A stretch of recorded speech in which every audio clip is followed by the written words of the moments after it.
नमस्कार, स्वागत है आपका बोलता हिमाचल पर। आज है 10 जनवरी 2025 और हिमाचल प्रदेश से जुड़ी हुई आज की बड़ी खबरों की जानकारी अपडेट्स हम आपके लिए लेकर आए हैं। हमेशा की तरह आप इस वीडियो को लाइक कर दीजिएगा। चैनल पर नहीं जुड़े चैनल को आप सब्सक्राइब जरूर करें। पेश है आज की सबसे बड़ी खबरें।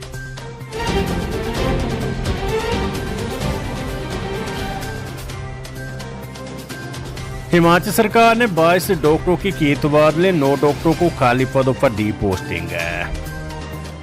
राज्य सरकार ने 22 डॉक्टरों को ट्रांसफर किया है, जबकि 9 ट्रांसफर किए गए डॉक्टरों को नई जगह पर तैनाती दी गई है। इस संबंध में स्वास्थ्य सचिव एम सुधा देवी की ओर से आदेश जारी कर दिए गए हैं। जिन 9 डॉक्टरों के पहले तबादले हुए थे उन्हें अब खाली जगहों पर पोस्टिंग दी गई है।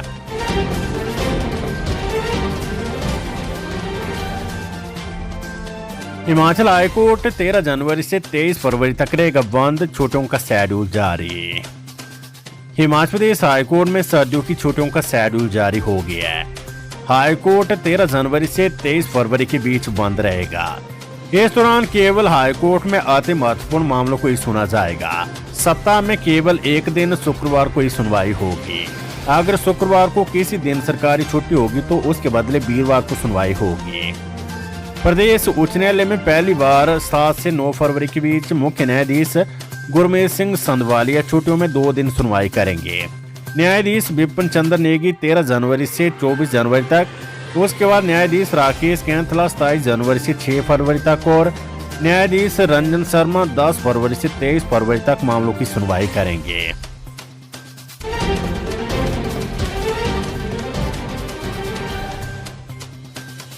खबर शिक्षा विभाग से, स्कूलों में अब वार्षिक समारोह मनाने पर होगी कार्रवाई।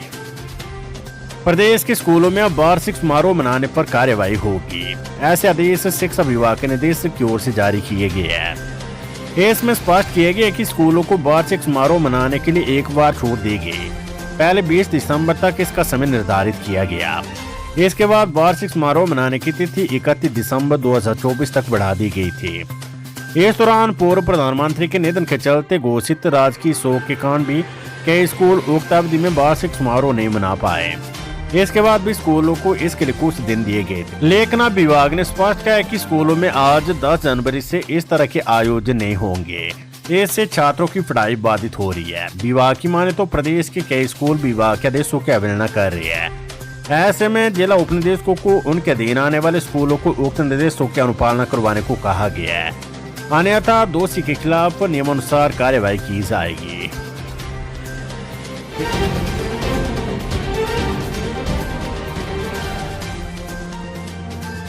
हिमाचल प्रदेश कर्मचारी चयन आयोग लाया single window system. Himachal Pradesh कर्मचारी चयन आयोग में अब होने वाली भर्तियों में सिंगल विंडो सिस्टम लागू होगा। कहा जा रहा है कि इस सिस्टम को लागू करने के लिए हिमाचल प्रदेश राज्य चयन आयोग ने वायर फ्रेम यानी पोर्टल में डिजाइन और अन्य तकनीकी औपचारिकताएं पूरी कर ली है। इस सिलसिले में विस्तृत रिपोर्ट मंजूरी के लिए कार्मिक विभाग को भेज दी गई है। सिंगल विंडो सिस्टम के तहत आयोग की ओर से विभागों, निगमों और बोर्डों की ओर से भर्तियों की रिक्वेजन यानी डिमांड को ऑनलाइन ही पोर्टल पर लिया जाएगा।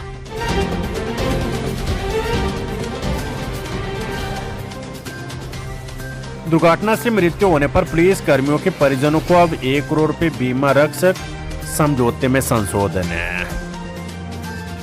दुर्घटना से मृत्यु होने पर SBI खाता धारक मृतक पुलिस कर्मचारियों के परिजनों को अब 1 करोड़ रुपए बीमा रक्षक दिया जाएगा। इससे पहले ये राशि 50 लाख थी। हिमाचल पुलिस और स्टेट बैंक ऑफ इंडिया के बीच हस्ताक्षरित समझौते में संशोधन कर वित्तीय लाभों में बढ़ोतरी की गई है। वहीं हवाई दुर्घटना मृत्यु कवर को 1 करोड़ रुपए से बढ़ाकर 1 करोड़ 60 लाख रुपए किया गया है। दुर्घटना से स्थायी विकलांगता होने पर 50 लाख रुपए से बढ़ाकर 1 करोड़ रुपए का बीमा रक्षक दिया जाएगा। समूह अवधि जीवन बीमा को 2 लाख से बढ़ाकर 10 लाख रुपए कर दिया गया। इसके अतिरिक्त चुनिंदा वेरिएंट के लिए 50% तक लोक रियायत का लाभ दिया जाएगा।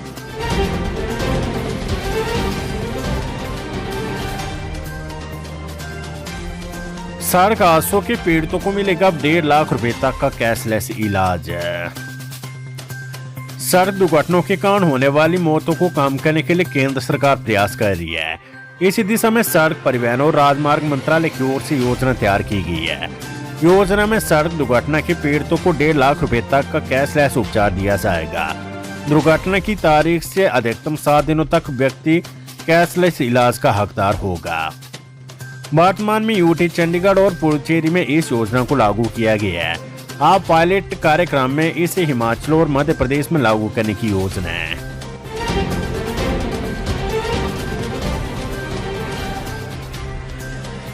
राजधानी शिमला में शहर के लोगों को हफ्ते में 6 दिन मिलेगी वाटर सप्लाई, 1 दिन रहेगा कट।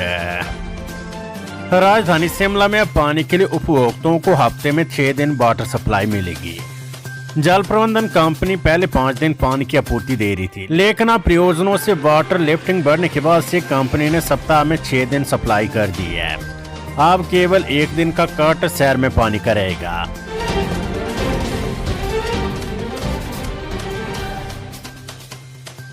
बीपीएल परिवारों के चयन के लिए सरकार ने बदले मापदंड, नशा रोकने के लिए बनेगी स्पेशल टास्क फोर्स, कैबिनेट में बड़े फैसले। हिमाचल सरकार ने 2,82,000 बीपीएल परिवार चयन प्रक्रिया के लिए नए मापदंड निर्धारित किए हैं। इसके तहत 18 से 59 वर्ष आयु वर्ग के बिना वयस्क सदस्य वाले परिवार, महिला मुखिया वाले परिवार, 50% दिव्यांगता रखने वाले परिवार के मुखिया, पिछले वित्त वर्ष में मनरेगा के तहत कम से कम 100 दिन काम करने वाले और cancer, Alzheimer's, Parkinson's, muscular dystrophy और थैलेसीमिया जैसी बीमारी से ग्रसित परिवार चलाने वाले व्यक्ति, स्थायी दिव्यांग को तरजीह दी जाएगी। मंत्रिमंडल ने प्रदेश में पेड़ों के कटान पर पूर्ण प्रतिबंध लगाने का निर्णय लिया है। इसके तहत प्रदेश में सिर्फ सफेदा, पॉपुलर और बांस तथा बिक्री के लिए 10 वर्षीय कार्यक्रम के अनुसार खैर की कटाई को अनुमति मिलेगी। प्रदेश में इसके अतिरिक्त अन्य पेड़ों की कटाई पर पूर्ण प्रतिबंध रहेगा। मंत्रिमंडल ने विस्तृत और बहुआयामी योजना के अंतर्गत प्रदेश में नशीली दवाओं के दुरुपयोग से निपटने और नशीली दवाओं की तस्करी तथा संगठित अपराध नेटवर्क को खत्म करने की दिशा में प्रभावी कदम उठाने का निर्णय लिया है। इसके लिए एक स्पेशल टास्क फोर्स की स्थापना की जाएगी। ये टास्क फोर्स नशीली दवाओं की तस्करी के कारोबार से जुड़े लोगों पर नकेल कसेगी। शिमला के प्रसिद्ध धार्मिक स्थल तारा देवी मंदिर के आसपास के क्षेत्रों को हरित क्षेत्र के दायरे में लाने का निर्णय लिया गया है। देश के हरित क्षेत्र के दायरे में आने से लोगों का दखल कम होगा, जिससे पर्यावरण को संरक्षण मिलेगा। मंत्रिमंडल के फैसलों की जानकारी कैबिनेट मंत्री जगत सिंह नेगी व यादवेंद्र गोमा ने दी। जगत सिंह नेगी ने कहा कि बीपीएल पात्रों के चयन के लिए अप्रैल में फिर से सर्वेक्षण होगा। बीपीएल को लेकर केंद्र की ओर से निर्धारित 2.82 लाख का कोटा उतना ही रहेगा, लेकिन इसके मापदंड बदले जाएंगे। उन्होंने कहा कि बीपीएल के लिए आय 1.5 लाख रुपए करने का फैसला लिया गया है। मंत्रिमंडल ने बीपीएल सूची में उन परिवारों को शामिल करने की मंजूरी दी है जिनमें 18 से 59 वर्ष की आयु के बीच कोई वयस्क सदस्य नहीं है, जिन परिवारों की मुख्य महिलाएं हैं, जिन परिवारों का मुखिया 50% या उससे अधिक विकलांग है, जिन परिवारों ने पिछले वित्तीय वर्ष में मनरेगा के तहत कम से कम 100 दिन काम किया है तथा जिन परिवारों के कमाने वाले सदस्य cancer, Alzheimer's, Parkinson's, muscular dystrophy, thalassemia किसी अन्य बीमारी से पीड़ित है जिसके कारण स्थायी विकलांगता हो सकती है, उनको इसमें शामिल करने के लिए प्राथमिकता दी जाएगी। इसके अलावा मंत्रिमंडल ने 5 मेगावाट से अधिक क्षमता वाली जल विद्युत परियोजनाओं और सौर ऊर्जा परियोजनाओं के अलावा हरित हाइड्रोजन, बायोमास और पंप स्टोरेज परियोजनाओं के आवंटन और निगरानी का कार्य ऊर्जा विभाग को सौंपने का निर्णय लिया है। मंत्रिमंडल ने नालागढ़ में 1 मेगावाट हरित हाइड्रोजन प्रोजेक्ट स्थापित करने को मंजूरी प्रदान की है, जिसका क्रियान्वयन HPCL द्वारा किया जाएगा। मंत्रिमंडल ने पंप स्टोरेज परियोजना के लिए हरित ऊर्जा विकास शुल्क लगाने को मंजूरी दी है। परियोजना के शुरू होने के बाद पहले 10 वर्षों के लिए 2.5 लाख रुपए प्रति मेगावाट प्रति वर्ष का शुल्क लगाया जाएगा। इसके बाद इस शुल्क को बढ़ाकर 5 लाख रुपए प्रति मेगावाट कर दिया जाएगा। मंत्रिमंडल ने हिमाचल प्रदेश लोक सेवा आयोग शिमला में जूनियर ऑफिस असिस्टेंट IT के 10 पदों को सृजित कर उन्हें भरने का निर्णय लिया है। बैठक में हिमाचल प्रदेश राज्य चयन आयोग हमीरपुर के माध्यम से ग्रुप C के पदों की भर्ती के लिए कंप्यूटर आधारित परीक्षा आयोजित करने के लिए इलेक्ट्रॉनिक और सूचना प्रौद्योगिकी मंत्रालय भारत सरकार के अंतर्गत उन्नत कंप्यूटर विकास केंद्र CDAC चयनित करने को भी स्वीकृति प्रदान की है। मंत्रिमंडल ने लोगों की सुविधा के लिए जिला कांगड़ा की पंचरू की उप तहसील को स्तरोन्नत कर तहसील बनाने का निर्णय लिया है। बैठक में जिला शिमला के धमबाड़ी, जिला चंबा के सौ और जिला कांगड़ा के चाचिया में नई उप तहसील खोलने तथा आवश्यक पदों को सृजित करने भरने की अनुमति प्रदान की है। मंत्रिमंडल ने सिरमौर जिले के मौजूदा खंड प्राथमिक शिक्षा कार्यालय सिलाई को विभाजित करके खंड प्राथमिक शिक्षा कार्यालय रोहनाट को सृजित करने का निर्णय लिया है। बैठक में विकास खंड लंबागांव की 3 ग्राम पंचायतों मटियाल, कुडाल और डडोल को जिला कांगड़ा के विकास खंड बैजनाथ में स्थानांतरित करने का निर्णय लिया ताकि इन क्षेत्रों के निवासियों को बेहतर सुविधाएं सुनिश्चित की जा सके। मंत्रिमंडल ने बीबीएन बद्दी रोटीवाला नालागढ़ विकास प्राधिकरण लैंड पूलिंग पॉलिसी 2025 को मंजूरी दी। मंत्रिमंडल ने डोमेन विशिष्ट निकायों से डाटा एकत्रित करने, नया डाटाबेस विकसित करने और व्यापक जल संबंधी जानकारी प्रसारित करने के लिए हिमाचल प्रदेश राज्य जल सूचना विज्ञान केंद्र की स्थापना को मंजूरी दी है। बैठक में शिमला जिले के बोलार रथाल जातर मेले को जिला स्तरीय मेला घोषित करने का निर्णय लिया है। मंत्रिमंडल ने सर्वसहमति से प्रधानमंत्री तथा केंद्रीय वित्त मंत्री के रूप में डॉक्टर मनमोहन सिंह के कार्यकाल को परिवर्तनकारी बताया। उनकी ओर से सूचना का अधिकार अधिनियम, शिक्षा का अधिकार अधिनियम, मनरेगा, खाद्य सुरक्षा अधिनियम, आधार की शुरुआत, प्रत्यक्ष लाभ हस्तांतरण, डीबीटी तथा बतला किसानों की ऐतिहासिक ऋण माफी जैसी नवाचार पहले मील पत्थर साबित हुई है। हिमाचल कैबिनेट ने भारतीय स्टाम्प अधिनियम 1899 की अनुसूची 1A में संशोधन करने के लिए एक अध्यादेश जारी करने का निर्णय लिया है।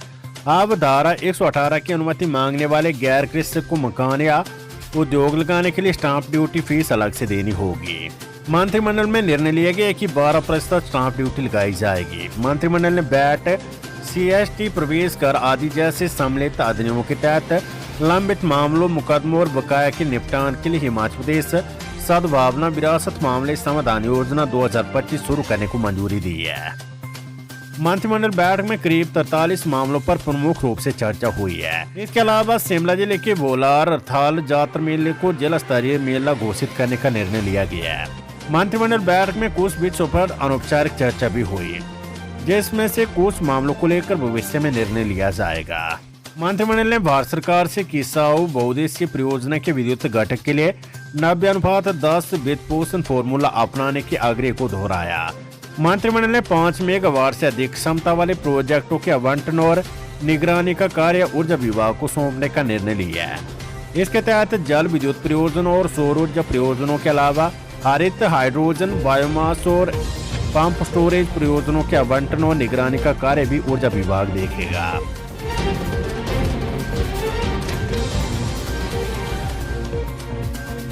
हिमाचल प्रदेश में आउटसोर्स भर्तियों पर जारी रहे गिरोह के सरकार की अर्जी खारिज है। हिमाचल प्रदेश में आउटसोर्स पर कोई भी भर्ती नहीं होगी। हाईकोर्ट ने सरकार की दरख्वास्त खारिज कर आउटसोर्स भर्तियों पर लगी रोक को जारी रखा है। मुख्य न्यायाधीश गुरमीत सिंह संधवाली और न्यायाधीश सत्येंद्र वैद्य की खंडपीठ ने कहा है कि सरकार की पॉलिसी संविधान के अनुच्छेद 16 की अवहेलना है। इसके तहत सिर्फ शोषण किया जा रहा है और ऐसे समाज के सभी वर्गों को बराबरी का मौका नहीं दिया जा रहा है।